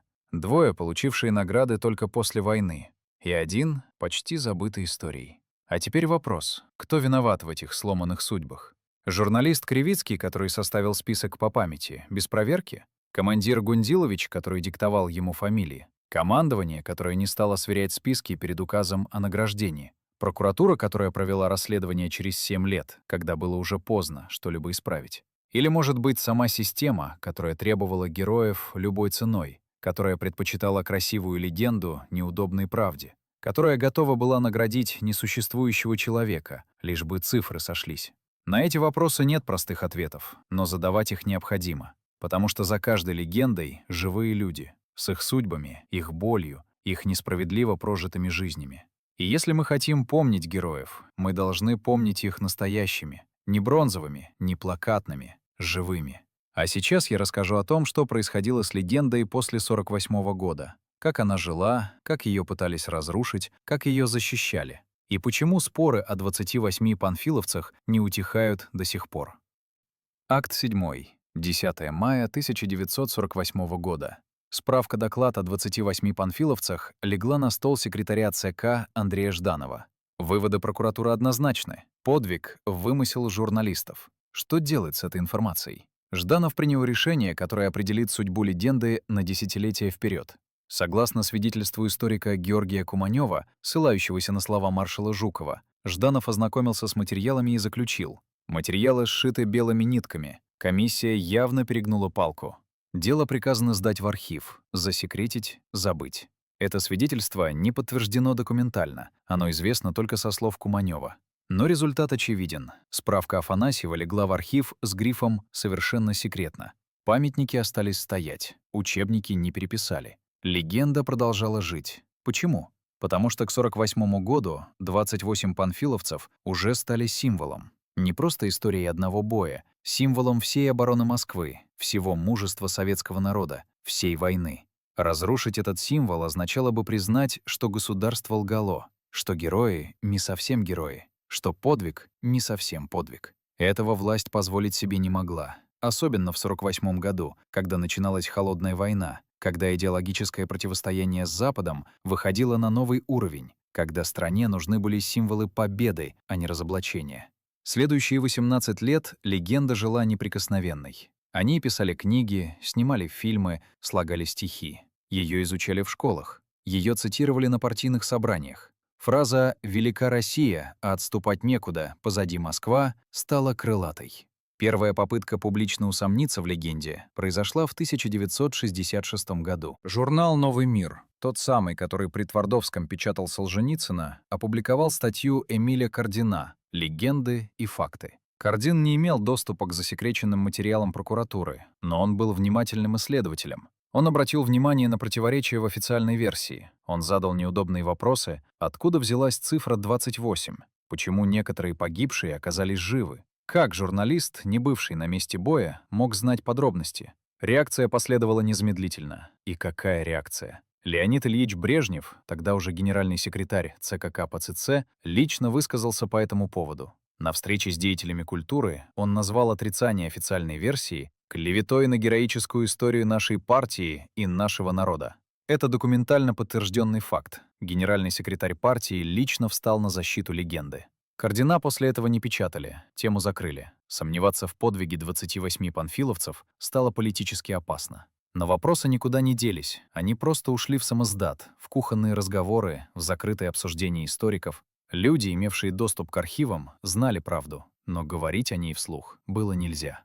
Следующий всплеск произошел в конце 80-х, на волне гласности и перестройки, когда стало можно говорить о том, о чем раньше молчали, когда начали открывать архивы, когда белые пятна истории стали модной темой. В 1988 году журнал «Новый мир» вернулся к теме панфиловцев. Были опубликованы материалы, ставящие под сомнение официальную версию. Началась публичная дискуссия. Одни говорили: наконец-то правда выходит на свет, хватит лжи, хватит мифов, люди должны знать, как было на самом деле. Другие возражали: зачем ворошить прошлое? Зачем разрушать символы? Люди сражались и гибли. Какая разница, 28 их было или 128? Эта дискуссия не утихла до сих пор, она только обострилась. 2015 год. Директор Государственного архива Российской Федерации Сергей Владимирович Мироненко дает интервью газете «Коммерсант». В интервью он называет подвиг 28 панфиловцев мифом. Мироненко — профессиональный историк, доктор исторических наук. Он не выдумывает, он опирается на документы, на ту самую справку Афанасьева, которая к тому времени уже была рассекречена. Интервью вызвало бурю. Ветераны-панфиловцы, те, кто еще оставался в живых, потребовали привлечь Мироненко к ответственности. Общественность разделилась. Одни поддерживали историка, другие обвиняли его в очернении истории. 7 июля 2015 года Государственный архив России публикует на своем сайте полный текст справки доклада Афанасьева. Впервые документ становится доступен широкой публике. Любой желающий может его прочитать. В сопроводительном сообщении говорится: в связи с многочисленными обращениями граждан, учреждений и организаций размещаем справку-доклад главного военного прокурора Афанасьева о 28 панфиловцах от 10 мая 1948 года. Это был переломный момент. Документ, 70 лет пролежавший в архиве под брифом «Секретно», стал общедоступным. Реакция властей последовала быстро. Сергей Мироненко был освобожден от должности директора Госархива. Официально — в связи с переходом на научную работу. Неофициально — все понимали, за что. Министр культуры Владимир Мединский, историк по образованию, автор книг о мифах о России, выступил с резкой отповедью. В октябре 2016 года он заявил: «Мое глубочайшее убеждение заключается в том, что даже если бы эта история была выдумана от начала и до конца, даже если бы не было Панфилова, даже если бы не было ничего, это святая легенда, которой просто нельзя прикасаться. А люди, которые это делают, мрази конченые». Это дословная цитата министра культуры Российской Федерации. Она зафиксирована в стенограммах и многократно воспроизводилась в СМИ. Позиция Мединского вызвала неоднозначную реакцию. Одни поддержали. Да, есть вещи, которые важнее исторической точности. Есть символы, которые нельзя разрушать. Другие возмутились. Министр культуры публично заявляет, что ложь важнее правды. В том же 2016 году на экраны вышел фильм 1948-го «Панфиловцев» режиссеров Кима Дружинина и Андрея Шальёпы. Фильм снимался на народные деньги, через краудфандинг. Люди жертвовали на съемки, потому что хотели увидеть эту историю на экране. Фильм воспроизводит каноническую версию событий. 28 героев, 54 танка, 18 подбитых. Фраза про Москву, все как в учебниках. Министерство культуры поддержало фильм. Российское военно-историческое общество выступило соорганизатором показов. Картина собрала хорошую кассу и получила в целом положительные отзывы. Критики указывали, фильм игнорирует результаты исторических исследований. Он воспроизводит миф, а не реальность. Но создатели отвечали: «Мы снимали не документальное кино. Мы снимали художественный фильм о подвиге, о духе, о мужестве, а не о цифрах и списках». В 2018 году Российское военно-историческое общество представило новые рассекреченные документы. Это были материалы из архивов ФСБ, дела военной контрразведки, СМЕРШ 1942-44 годов. Министр Мединский лично представлял документы на пресс-конференции. Он заявил, что новые материалы подтверждают факт боя и подвига панфиловцев. Что содержалось в этих документах? Политдонесения, свидетельства, рапорты. Они подтверждали, что бой у Дубосекова был, что 4-я рота сражалась героически, что потери были тяжелыми. Но, и это важно, документы не подтверждали каноническую версию о 28 героях, подбивших 18 танков. Они подтверждали то, что говорил еще командир полка Копров в 48 году. Сражалась вся рота, погибло больше 100 человек. Подвиг был, но не такой, как в газетах. Научный директор РВИО Михаил Мягков сформулировал позицию общества так: имеющийся в распоряжении исторической науки набор документов и свидетельств не позволяет опровергнуть ни факт боя у разъезда Дубосекова, ни тем более подвиг солдат-панфиловцев. Обратите внимание на формулировку. Не подтверждает подвиг 28, а не позволяет опровергнуть. Это разные вещи. По сути, позиция РВИО сводится к следующему. Да, каноническая версия содержит неточности. Да, список имен составлен с ошибками. Да, цифры могут быть неверными. Но подвиг был, и не надо его отрицать. С этим сложно спорить. Подвиг действительно был. Люди действительно сражались и гибли. Рота действительно держала оборону против танков. Но вопрос в другом. Имеем ли мы право на точную историю? Имеем ли право знать, сколько именно человек сражалось, сколько погибло, сколько танков было подбито? Или мы должны довольствоваться святой легендой, которой нельзя прикасаться?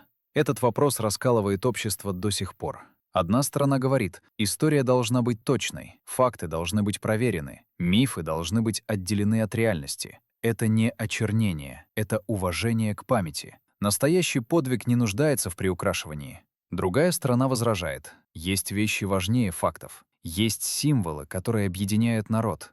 Есть легенды, которые вдохновляют. Разрушать их значит разрушать основы национальной идентичности. Кто прав? Каждый решает для себя сам. Но вот что бесспорно. История с 28 панфиловцами — это урок. Урок о том, как рождаются мифы, как они становятся частью национального сознания, как трудно потом отделить правду от вымысла. И еще один урок, более важный. Урок о том, что за красивыми легендами стоят реальные люди, с реальными судьбами, с реальной болью. Добробабин, отсидевший 7 лет за то, что оказался жив. Кужебергенов, замененный в списке на несуществующего человека. Васильев и Шемякин, годами добивавшиеся своих наград. Клочков, чьи реальные слова переписал журналист. Эти люди заслуживают того, чтобы их помнили настоящими. Не бронзовыми памятниками, не строчками в учебнике. Живыми людьми, которые сражались, страдали, ошибались и все равно оставались героями. Потому что героизм — это не красивая поза и неправильные слова. Героизм — это когда обычный человек в нечеловеческих условиях делает то, что должен. Даже если потом его имя переврут в газете, даже если его объявят погибшим, пока он еще жив. даже если его подвиг припишут другим или вовсе забудут. А сейчас последняя часть. О том, каким был настоящий подвиг Панфиловской дивизии. Не 28 человек, а тысяч. О том, что правда оказалась величественнее мифа. Акт 8. 7 тысяч. Не 28. 7 тысяч. Такова была реальная численность 316-й стрелковой дивизии к 16 ноября 1941 года. 7 тысяч человек, оставшихся от 11 тысяч, с которыми дивизия начинала бои под Москвой. Половина личного состава потеряна за месяц непрерывных сражений. И эти 7 тысяч, все до одного, были героями. Не потому, что о них написали в газете, не потому, что им присвоили звания и повесили ордена, а потому, что они делали невозможное. Останавливали танковые дивизии вермахта, имея на вооружении винтовки, гранаты и бутылки с зажигательной смесью. Держали фронт протяженностью в 40 километров, вчетверо больше, чем положено по уставу. Гибли десятками, сотнями и не отступали. Это документально подтвержденный факт. Данные о численности и потерях дивизии хранятся в Центральном архиве Министерства обороны Российской Федерации. Они были представлены Российским военно-историческим обществом и опубликованы в открытом доступе. Давайте посмотрим на цифры. Холодные, бесстрастные цифры из архивных документов. К началу боев под Москвой в октябре 41-го дивизия насчитывала 11 347 человек. К 16 ноября осталось около 6-7 тысяч. Потери за месяц — 50%. За тот же месяц, по данным политдонесений, дивизия уничтожила до 9 тысяч солдат и офицеров противника, более 80 танков, десятки орудий, сотни единиц автотранспорта. Даже если разделить эти цифры надвое, как делают осторожные историки, учитывая склонность военных к преувеличению, результат впечатляет. В боях 16-20 ноября на Волоколамском направлении 316-я дивизия вместе с другими частями 16-й армии, кавалерийской группой генерала Даватора и 1-й гвардейской танковой бригадой задержала наступление 5 немецких дивизий. 5. 46-й моторизованный корпус с 5-й и 11-й танковыми дивизиями, 5-й армейский корпус со 2-й танковой, 35-й и 106-й пехотными дивизиями. Это было то, что немецкие генералы потом назовут неожиданным и упорным сопротивлением. То, что сломало график операции «Тайфун». То, что выиграло время для подхода резервов с востока, свежих сибирских дивизий, которые переломят ход битвы за Москву. 17 ноября 316-я дивизия была награждена Орденом Красного Знамени. 18 ноября преобразована в 8-ю гвардейскую стрелковую дивизию. Гвардейское звание в 41 году давали только за исключительные заслуги. Дивизия стала одной из первых гвардейских в Красной армии. В тот же день, 18 ноября, погиб генерал-майор Иван Васильевич Панфилов. Обстоятельства его гибели просты и страшны. Немецкие танки прорвались к деревне Гусенёво, где располагался штаб дивизии. Начался минометный обстрел. Осколок мины попал в голову командира. Панфилов погиб на месте. Ему было 48 лет. Он командовал дивизией меньше 4 месяцев, с июля по ноябрь.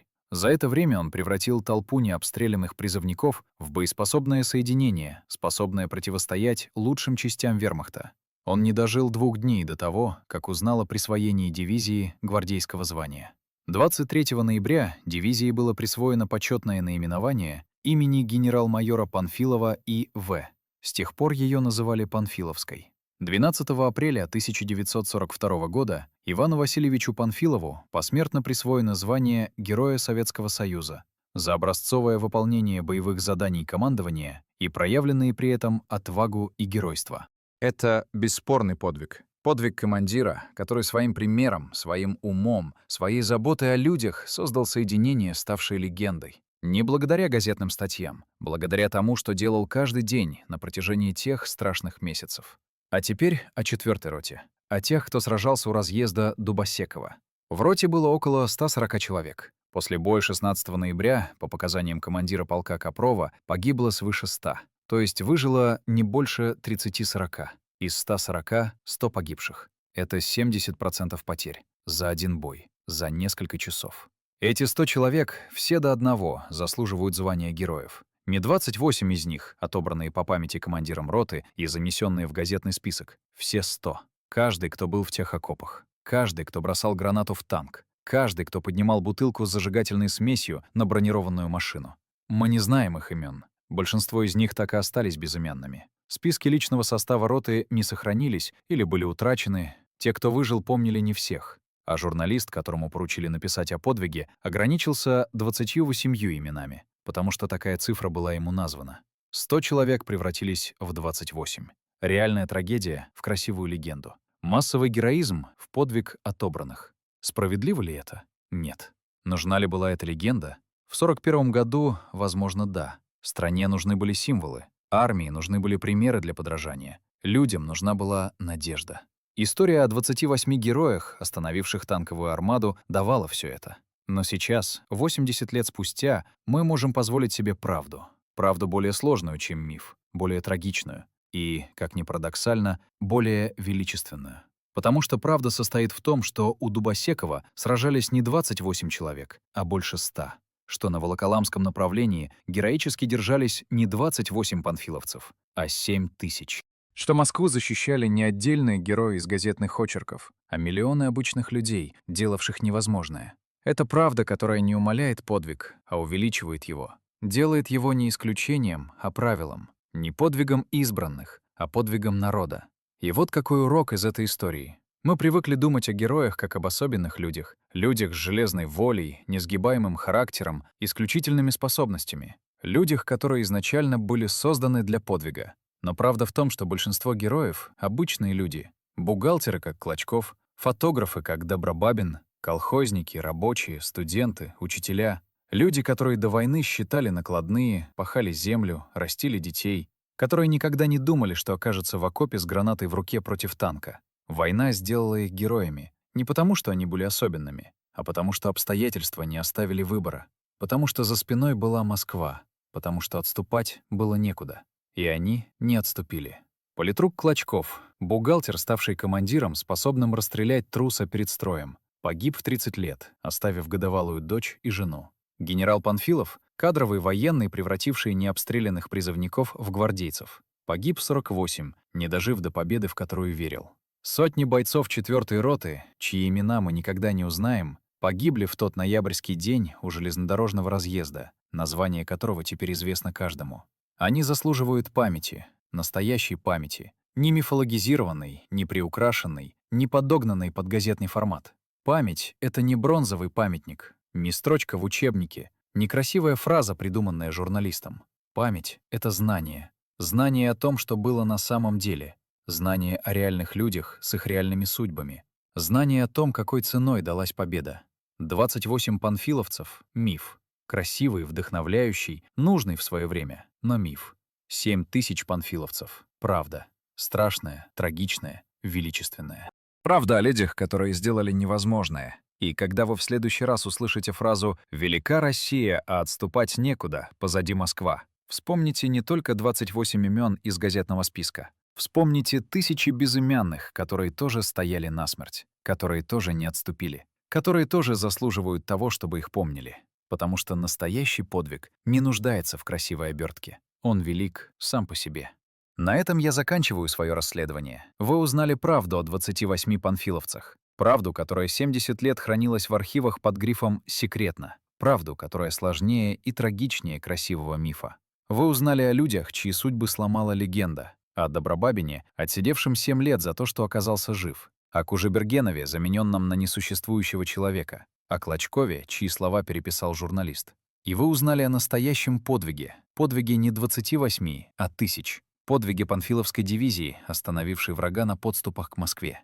Теперь это правда, и ваша тоже. Что с ней делать, решать вам. Можно продолжать верить в миф, можно принять правду, можно найти что-то посередине. Но одно я знаю точно. Люди, которые сражались и гибли у разъезда Дубосекова, заслуживают того, чтобы их помнили настоящими. Не бронзовыми истуканами, не плакатными героями. Живыми людьми, которые в нечеловеческих условиях остались людьми и сделали то, что должны были сделать.